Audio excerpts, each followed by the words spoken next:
Staying connected with your sphere of influence builds really great relationships and it fuels business growth. Everybody knows this. But let's be honest, nobody wants to feel like they're being sold to every time you reach out. And the real skill is knowing how to stay top of mind while keeping your connections genuinely engaged and interested. And when it's done right, it actually feels natural, strategic, and completely relationship driven. That's what we all want. I've worked with countless agents who really wrestle with this issue.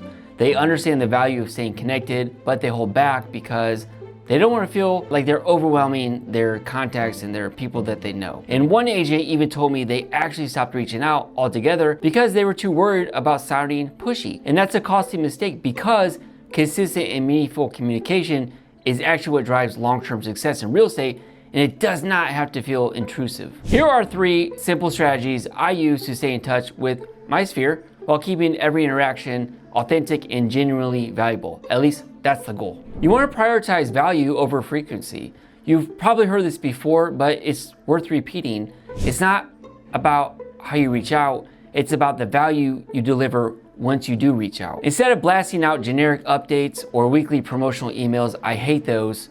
Focus on sharing things your contacts will actually care about. These could be helpful market insights, what's happening locally, or quick tips that they can use right away.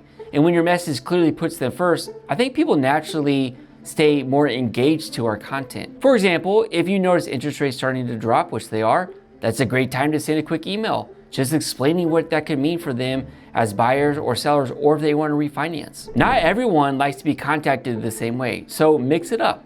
Some people definitely prefer email, others respond better to text, and some engage most on social media, and others want a phone call. When we vary how we communicate, the message is much more likely to be seen in the way that our contacts actually prefer. So send a quick DM through Instagram, share helpful content, maybe on Facebook, or a handwritten card for a milestone, a birthday, anniversary, anything like that. Obviously, a simple way to stay organized is to use a CRM. Everybody should be using one. And that's how you track conversations and make a note of each contact attempt and their preferred communication style. Consistency is what really counts, but that doesn't mean you need to reach out every single day. Of course not. The goal is to find a steady rhythm you can actually stick to, whether that's monthly, every couple of months, or quarterly, or if you have to, once a year. A simple monthly market update or a light check-in can go a super long way, and it can keep you on the radar without feeling like it's just too much. And something as easy as, hey, I just wanted to see like how you've been.